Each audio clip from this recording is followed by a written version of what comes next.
Bab 1555, Dewa Harimau. Pulau Parbat, di tengah-tengah istana. Dodol tampak tidak percaya, kamu mengatakan kamu bertemu dengan seorang kultivator abadi dengan ranah jiwa baru. Tetua pertama melaporkan dengan jujur kepada Dodol. Seorang ahli berusia 20 tahunan dengan jiwa baru. Bagaimana mungkin? Dodol sama sekali tidak percaya, di dunia ini ada ahli dengan jiwa baru yang masih begitu muda. Karena dunia di saat ini sudah tidak lagi cocok untuk keberadaan kultivator abadi, mengandalkan energi spiritual di dunia yang tipis ini atau bahan obat serta batu spiritual juga tidak mungkin bisa berkultivasi hingga ranah jiwa baru di usia muda. Raja Dodol, saya yakin 1000%, saya tidak membohongimu, di hadapan orang itu saya bahkan tidak memiliki kemampuan untuk bergerak. Tetua pertama berkata dengan penuh keyakinan. Dodol terdiam lalu berbicara sesaat kemudian, ingat, jangan biarkan siapapun pergi mengganggunya atau memata-matainya, jika pihak lawan tidak bermaksud buruk dan akhirnya pergi, kita tidak perlu memedulikannya, jangan sampai memprovokasi pihak lawan. Jika dia terus tidak pergi dan menetap di sini, kita pikirkan lagi caranya. Baik, tetua pertama mengangguk. Tetua pertama akhirnya keluar dari istana sementara Dodol bangkit berdiri dan berjalan ke belakang. Dodol terus berjalan hingga mencapai ujung taman belakang dan di ujung sana, terlihat sekilas sebuah tembok yang menghalangi jalan. Setelah melihat situasi sekelilingnya, Dodol berjalan ke tempat yang sangat terpencil dan menekan sebuah tombol. Tembok yang ada di depannya seketika bergerak ke samping, mengungkapkan pemandangan yang luas di belakangnya, seolah-olah memasuki ruang dimensi yang berbeda. Sedangkan di sini, 4 orang yang mengenakan baju besi sedang berjaga di kedua sisinya.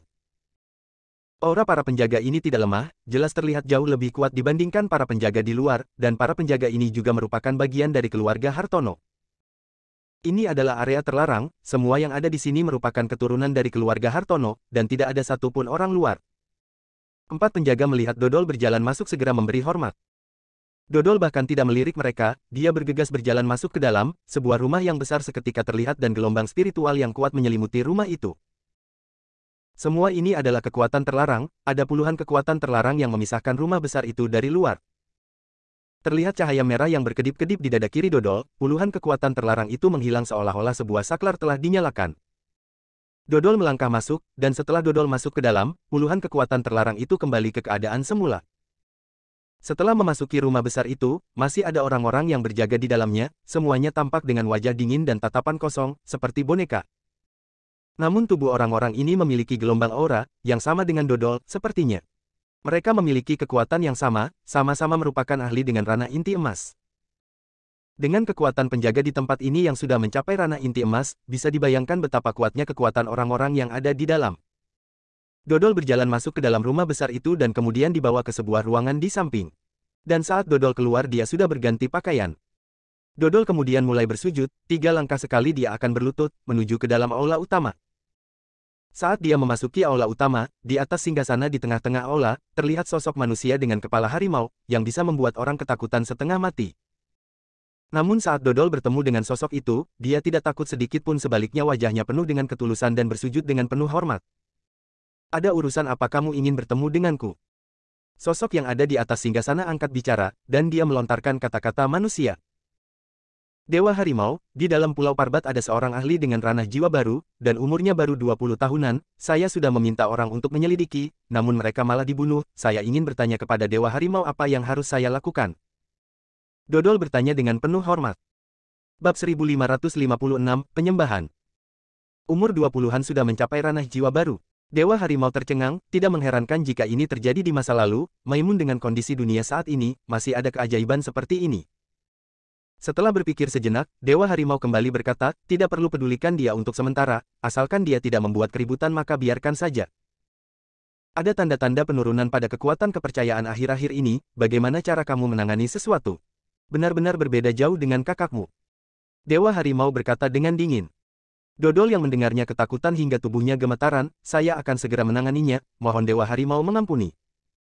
Pergilah, kalau kamu tidak bisa melakukan pekerjaan dari jabatan ini, maka orang lain bisa menggantikanmu. Dewa Harimau melambaikan tangannya. Dodol keluar dengan penuh keringat dingin, lalu bergegas pergi. Sedangkan Dewa Harimau pergi ke sebuah lembah di belakang rumah besar itu, dan di tengah-tengah lembah itu ada sebuah patung raksasa ditempatkan di sana. Patung itu terlihat sangat kuno, setelah melewati waktu selama bertahun-tahun, patung itu mulai menunjukkan tanda-tanda kerusakan. Meskipun begitu, tetap tidak bisa menyembunyikan keagungan dari patung itu.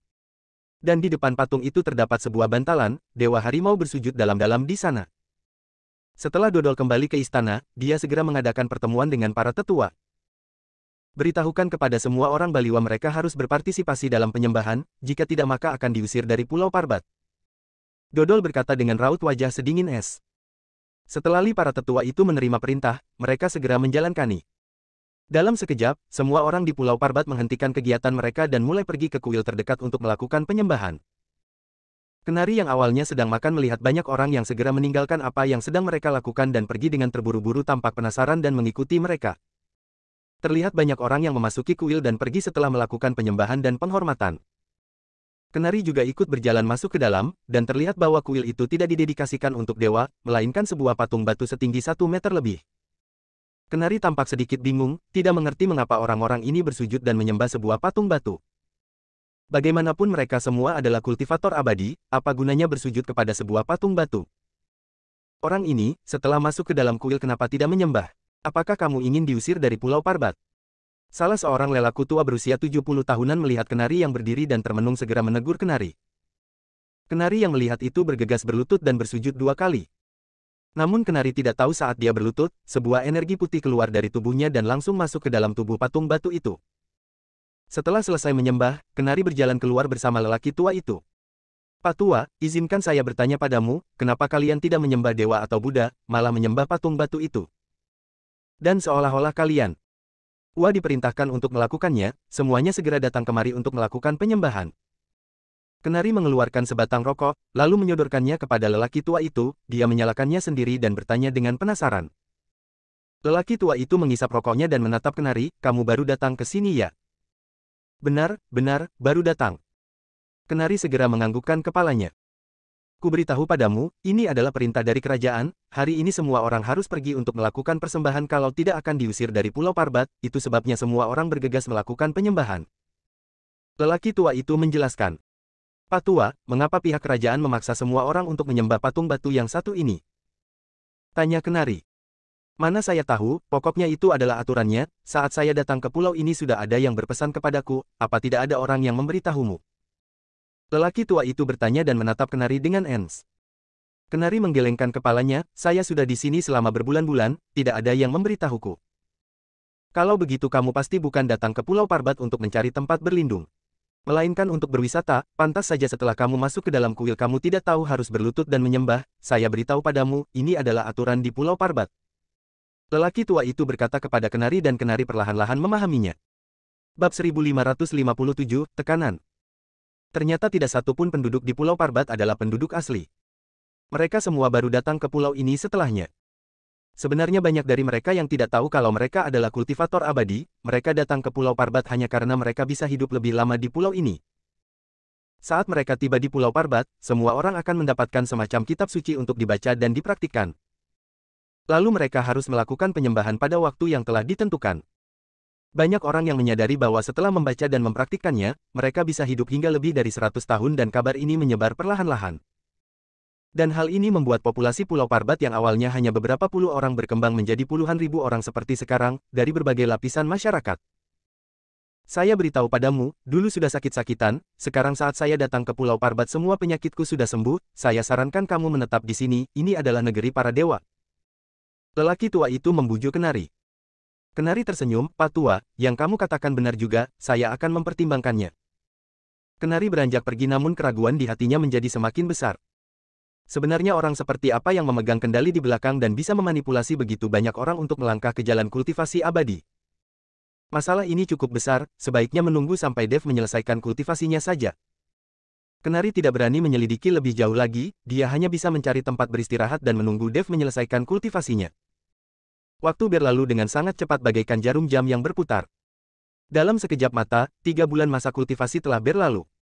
Selama 3 bulan itu Dev terus berkultivasi, anggota kerajaan Pulau Parbat juga tidak mencari masalah dengannya, semuanya berjalan dengan sangat damai. Namun di ribuan kilometer jauhnya, kota Gama, tiba-tiba muncul lagi orang berjubah hitam. Yang membunuh orang dan menyerap kekuatan orang lain. Banyak orang yang merasa gelisah dan ada spekulasi bahwa Dev sudah diam-diam kembali kemari. Sialan, August anak ini benar-benar tidak tahu cara menahan diri, jika terus berlanjut seperti ini saya tidak akan bisa menangani situasinya lagi. Arthur sedang berjalan mondar-mandir di aula utama aliansi seni bela diri dengan penuh amarah. Kali ini, Arthur tahu bahwa pembunuhan yang melibatkan orang berjubah hitam itu bukanlah Dave yang kembali untuk membalas dendam, melainkan August yang tidak punya pilihan lain selain menyerang klan dan keluarga bela diri lainnya demi meningkatkan kekuatannya. Tidak hanya di komunitas bela diri Kota Gamma, tapi di tempat-tempat lain juga ada orang-orang yang sering menghilang tanpa alasan yang jelas. Masalah ini menjadi semakin membesar dan menyebabkan Arthur mendapatkan tekanan yang besar. Dia sudah mengutus orang untuk pergi mencari Navin dan meminta Navin untuk mengurus August. Selama beberapa waktu ini, Arthur terus merasa gelisah dan kehilangan selera makan, penuh kecemasan dan rasa tidak aman. Sudah begitu lama, tidak ada sedikit kabar pun tentang Dave, seolah-olah menghilang begitu saja tanpa jejak. Namun Arthur juga merasa sedikit lebih lega saat Dave tidak membuat kekacauan di Kota Gamma. Namun Arthur juga takut kalau suatu saat Dave akan kembali ke Kota Gamma dan bertarung melawan aliansi seni bela diri. Arthur hanya bisa menghibur dirinya sendiri setiap hari dengan hayalan bahwa Dave sudah menjadi orang cacat dan tidak berani menunjukkan diri lagi. Ketua Arthur, apa yang membuatmu begitu gelisah hingga bergegas memanggilku kemari? Navin bergegas masuk ke dalam aula utama sambil bertanya pada Arthur.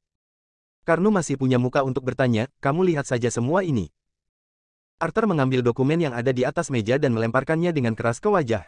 Navin, kalian terlalu tidak terkendali, akhir-akhir ini selalu ada laporan dari komunitas bela diri Kota Gamma mengenai serangan dari orang berjubah hitam, balikan terhadap klan dan keluarga yang tergabung di dalam aliansi. Aliansi seni bela diri di tempat lain juga telah melaporkan berita tentang orang berjubah hitam yang berkeliaran, apakah kalian ingin membuat keributan di seluruh komunitas bela diri? Saya beritahu pada kalian, saya terus menekan masalah ini, jika pihak pejabat sampai mengetahuinya dan memeriksa masalah ini, maka tidak satu pun orang di keluarga King bisa bertahan hidup. Arthur berteriak dengan keras, seluruh kekesalan yang ada di dalam hatinya dilampiaskan pada Navin. Navin sebagai kepala keluarga King, seketika merasa malu saat dimaki oleh Arthur. Bab 1558, berhenti. Navin tidak melihat dokumen itu, raut wajahnya sedikit tidak senang, Ketua Arthur, saya akan membujuk August, tapi penampakan orang-orang berjubah hitam itu bukan hanya ulah August seorang saja. Kalau kamu ingin menyelidiki, maka kamu bisa mencari Robin dan mencari orang-orang jubah hitam perunggu. Navin berkata lalu berbalik pergi, dia sama sekali tidak memberi muka kepada Arthur. Arthur terdiam dan memperhatikan punggung Navin untuk waktu yang lama sebelum dia bisa mengatur nafasnya lagi. Berani sekali, berani-beraninya kamu, sikap macam apa yang kamu tunjukkan saat bicara denganku. Arthur sangat marah hingga membanting meja. Namun Arthur juga tahu saat ini statusnya sebagai ketua aliansi juga merupakan gelar belaka dan kekuasaannya sudah lama hilang. Arthur juga tidak memiliki keberanian untuk pergi mencari Robin dan orang-orang jubah hitam perunggu itu untuk meminta pertanggungjawaban dari mereka. Keluarga King, di sebuah ruangan yang sangat rahasia. Aura dingin memancar dari tubuhnya, sementara di sekeliling August terdapat mayat-mayat kering dan kekuatan mereka semua sudah diserap sampai habis. Navin mengutus anak buahnya untuk menangkap orang kemana-mana dan membantu latihan. August. Dulu Navin tidak sudi melakukan hal seperti ini, tetapi sekarang dia sangat mendukung tindakan August. Selama 3 bulan, August sangat giat dan sekarang dia sudah mencapai puncak Master Guru. Kecepatan perkembangan seperti ini mungkin sulit ditemukan di seluruh dunia bela diri. Namun semua ini berkat roli spiritual yang ada di dalam tubuh August, kalau tidak August tidak akan bisa mengalami perkembangan secepat ini walau dia sangat berbakat. Sudah saatnya mencari kesempatan untuk menerobos ke ranah Grand Master Guru. Setelah mencapai ranah Grand Master Guru, maka tidak ada lagi yang bisa menandingiku di seluruh dunia bela diri. August tersenyum dengan sinis. Menerobos Grandmaster Guru bukan hanya masalah berlatih, Ergon sudah terjebak di ranah Master Guru puncak selama puluhan tahun, dan tidak bisa menembus ke ranah Grandmaster Guru. Terobosan ranah besar seperti ini memerlukan kesempatan dan proses, bahkan melibatkan lompatan kualitatif dalam perkembangan. Tidak ada yang dapat memprediksi dalam situasi apa seseorang dapat mencapai terobosan menjadi Grandmaster Guru. Ada yang menerobos ke ranah Grandmaster Guru saat sedang bermimpi, seluruh tubuhnya. Mereka mengalami transformasi total dan memasuki tingkat yang lebih tinggi. Baik itu kesadaran spiritual maupun penguasaan atas segala sesuatu, semuanya mencapai tingkatan baru yang lebih tinggi. Jadi, semakin tinggi ranah kekuatan seseorang akan semakin sulit untuk menerobosnya. Selain itu, jika seseorang memaksa untuk melakukan terobosan, akan ada risiko kegagalan, jika sampai gagal, maka akan kehilangan semua kekuatan dan berubah menjadi orang biasa. Dulu, ada seorang ahli bela diri yang gagal melakukan terobosan dan tidak tahan dengan rasa sakit menjadi orang biasa, dan memilih untuk bunuh diri. Entah di mana Dave sekarang, mungkin dia adalah kesempatanku. August menyipitkan matanya dan niat membunuh di tubuhnya menjadi semakin menjadi-jadi. Dia selalu ingin membunuh Dave dengan tangannya sendiri, namun setiap kali dia selalu Dikalahkan oleh Dev, dan ini membuat August sangat membenci Dev. Pada saat ini Navin berjalan masuk dan merasakan niat membunuh di tubuh August, Navin tidak bisa menahan diri untuk tidak menggigil. Sejak August dirasuki oleh roh spiritual, Navin selalu merasa bahwa August tidak lagi seperti anaknya sendiri. August, hari ini Arthur mencariku dan ingin kita berhenti. Navin berkata pada August. Berhenti. August tertawa dingin, saya akan segera menerobos ke ranah Grandmaster Guru, kedepannya akan menerobos ranah Maha Guru, kedepannya keluarga King akan menjadi keluarga nomor 1 di dunia bela diri, mana mungkin saya akan berhenti. Navin melihat sikap August dan merasa hatinya dipenuhi dengan semangat membara. Benar, kedepannya keluarga King akan kembali berjaya dan menjadi keluarga nomor 1 di dunia bela diri. Navin berkata dengan penuh bersemangat dan kerinduan. Saya akan pergi mencari Dev, jika dia tidak mati maka ada yang mengganjal di hatiku. Setelah selesai bicara, August Her jalan keluar dari ruang rahasia. Dia ingin mencari Dev, membunuhnya dengan tangannya sendiri, dengan begitu dia bisa melepaskan perasaan mengganjal di hatinya, dan menerobos tanpa gangguan. Navin juga tidak menghentikannya, dia langsung pergi ke penjara bawah tanah, Esther sepertinya tidak akan lolos dari pemukulan yang sadis lagi kali ini. Bab 1559, tidak bisa bergerak maju. Pulau Parbat. Dev merasakan rasa nyaman seperti sedang berada di pemandian air panas, dia tidak pernah merasakan energi spiritual yang begitu kuat sebelumnya, terlebih lagi bisa menyerapnya tanpa perlu merasa takut. Perlu diketahui, seni konsentrasi hatinya Dev merupakan teknik konsentrasi hati yang unggul, kecepatannya dalam menyerap energi spiritual jauh lebih cepat daripada mereka yang memiliki ranah yang sama dengannya. Dan transformasi kekuatan spiritual di dalam dantiannya Dev juga berlangsung dengan cepat, kalau tidak energi spiritual yang masuk ke dalam dantian tidak akan bisa diubah menjadi kekuatan spiritual dengan cepat, maka tubuh akan segera penuh dan tidak bisa menyerap energi spiritual. Dev ini, kenapa masih belum bangun? Di luar pondok, Kenari sedang menunggu Dev dengan cemas. Kenari sudah berada di sini selama beberapa hari dan terus menunggu Dev bangun dari kultivasinya. Dia tidak berani mengganggunya begitu saja, jika Dev kebetulan sedang berada dalam masa-masa terobosan maka mengganggunya bisa merusak konsentrasi Dev. Tiba-tiba Kenari menyadari dua sinar cahaya yang langsung melesat ke langit, diikuti dengan aura menakutkan yang keluar dari pondok itu. Aura dari jiwa baru tingkat 7, anak ini benar-benar menembus hingga tingkat 7 rapah jiwa baru hanya dalam 3 bulan. Kenari merasakan aura yang menakutkan dan seketika matanya membelalak, wajahnya juga penuh dengan ketidakpercayaan. Perlu diketahui semakin tinggi ranah kultivasi seseorang akan membuat kultivasinya semakin sulit, memerlukan energi spiritual yang besar untuk mendukung dan hanya menyerap energi spiritual sebanyak itu juga memerlukan waktu. Namun semua ini seolah bukan masalah bagi Dev, kecepatan perkembangan kekuatan Dev benar-benar lebih cepat berkali-kali lipat dibandingkan orang lain. Kenari bergegas masuk ke dalam pondok dan menendang pintu kamar hingga terbuka. Kamu ini benar-benar luar biasa, hanya dalam waktu 3 bulan yang singkat kamu sudah menerobos hingga jiwa baru tingkat 7. Wajah Kenari dipenuhi dengan ketidakpercayaan. Namun Dev tidak menunjukkan sedikit pun semangat dan kegembiraan, sebaliknya dia malah mengernyitkan keningnya. Saya mengira saya bisa menerobos hingga puncak jiwa baru, ternyata masih cukup jauh. Perkataan Dev hampir membuat Kenari muntah darah. Dia sudah datang ke Pulau Parbat selama berbulan-bulan dan kekuatannya sama sekali tidak bertambah, namun Dev telah berkembang sebanyak ini dan masih merasa tidak cukup. Kecepatan kultivasimu benar-benar di luar nalar, kamu masih tidak tahu bersyukur, memang benar kata pepatah, orang akan mati jika terus dibanding-bandingkan dengan orang lain. Kenari menghela nafas panjang. Jika tidak ada hambatan, saya pasti bisa mencapai puncak jiwa baru, namun saat saya sedang berkultivasi seolah ada hambatan dan tidak bisa bergerak maju, lantas apakah benar di Pulau Parbat ini hanya bisa membuat seseorang mencapai ranah jiwa baru dan tidak bisa bergerak lebih jauh lagi? Ekspresi Dev tampak heran, dia mengernyitkan keningnya dengan erat dan merenungkan apa yang sedang terjadi. Saat mulai berlatih, kecepatan kultivasinya berjalan dengan cepat, namun semakin lama hambatan itu semakin besar dan saat mencapai tingkat 7 ranah jiwa baru, kekuatan kultivasi Dev benar-benar terhenti jadi Dev akhirnya bangun. Ternyata kamu juga mengalami dampaknya. Kenari tampak terkejut, dia mengira Dev tidak akan terpengaruh oleh formasi maupun kutukan di tempat ini. Apakah kamu sudah memeriksanya selama beberapa bulan ini? Dev bertanya pada Kenari. Kenari bergegas menceritakan apa yang dia ketahui pada Dev, dan saat Dev mendengar di Pulau Parbat terdapat banyak kuil dan hanya ada satu patung batu di dalam kuil, dia merasa ada yang tidak beres. Dia merasa pasti ada yang tidak beres dengan patung batu ini, dan di begitu banyak kuil hanya ada satu patung batu yang sama, maka ini pasti ulah seseorang yang sengaja melakukannya. Ayo, kamu bawa saya pergi melihat-lihat. Dev sedikit tidak sabar untuk memeriksanya. Bagaimana dengan temanmu? Kenari menunjuk ke kamar sebelah. Saya akan membangunkannya. Dev pergi ke kamar sebelah dan membangunkan Thomas dari kultivasinya. Setelah beberapa bulan, kekuatan Thomas secara mengejutkan tidak meningkat sedikit pun, beberapa bulan kultivasinya hanya menumbuhkan kesepian. Kak Dev, kenapa saya merasa kekuatanku tidak mengalami perubahan sedikit pun? Thomas bertanya dengan murung. Bab 1560, Firasat Buruk. Setelah berkultivasi selama ini, kekuatannya tidak mengalami perubahan sedikit pun, kapan dia baru bisa melangkah ke ranah Master Guru dan menikahi Weni?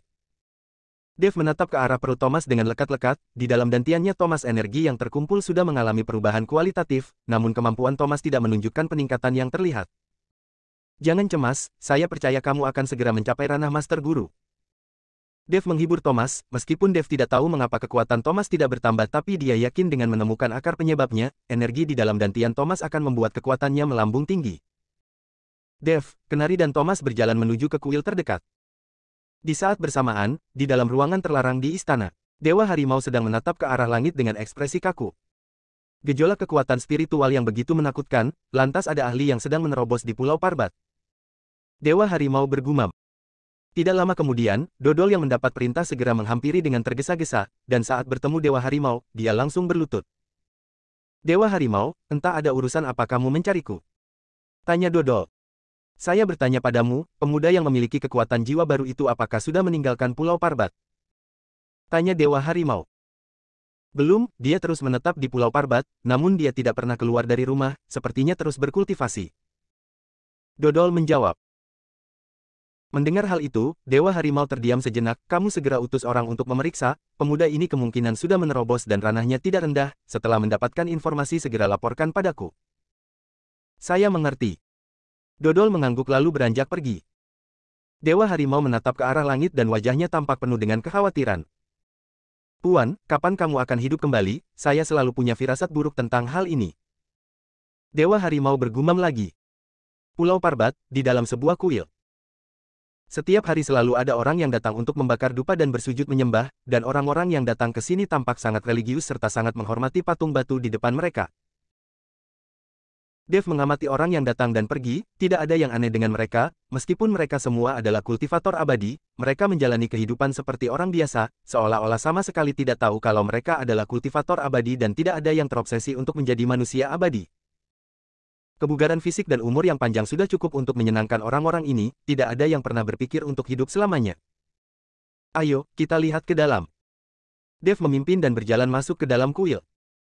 Patung batu yang ada di hadapannya terlihat sangat biasa, tidak ada yang istimewa dan patung.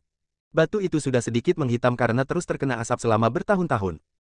Dev tiba-tiba memancarkan kesadaran spiritualnya, lalu kesadaran spiritual itu menyebar ke patung batu dan mencoba mencari tahu apa yang tidak beres dengan patung batu itu.